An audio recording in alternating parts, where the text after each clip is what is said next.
ដើរយ៉ាងប្រញ័រនៅកណ្ដាលអាទ្រា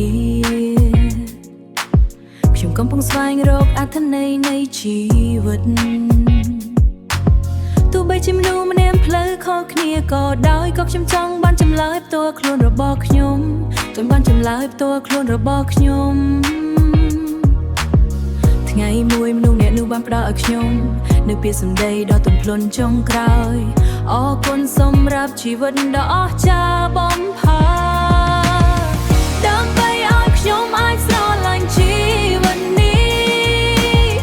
ដើម្បីឲ្យខ្ញុំអាចស្រឡាញ់ផ្លូវដែលខ្ញុំបានជ្រើសរើ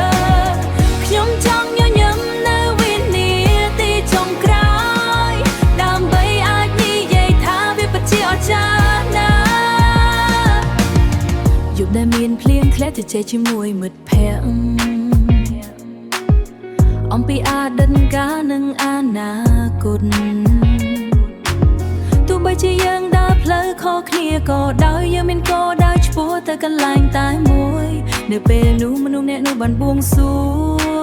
ងនៅពាក្យសម្ដីដ៏ស្ងប់ស្ងាត់និងទន់ភ្លន់សូមអភ័យទោសដើម្បីបន្តដំណើរទៅមុខការបួងសួងនោះបានបើកទ្វាររបេះដូងវាមិនមែនជាលុយឬអំណាចទេ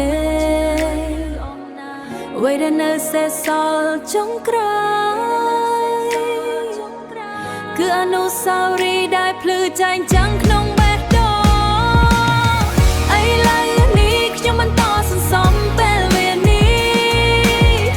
ដើម្បីឲ្យខ្ញុំអាចស្រឡាញ់ផ្លូវដែលខ្ញុំបានជ្រើសរើសខ្ញុំចង់ញញឹមនៅវិនាទីចុងក្រោ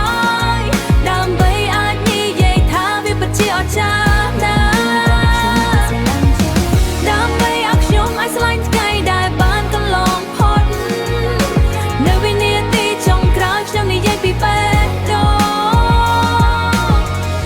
កំពុងញញឹមដូចជាមនុស្សម្នាក់នោះហើយនិយាយថាវាគឺជាការធ្វើដំណើរដ៏អស្ចារ្យបំផុត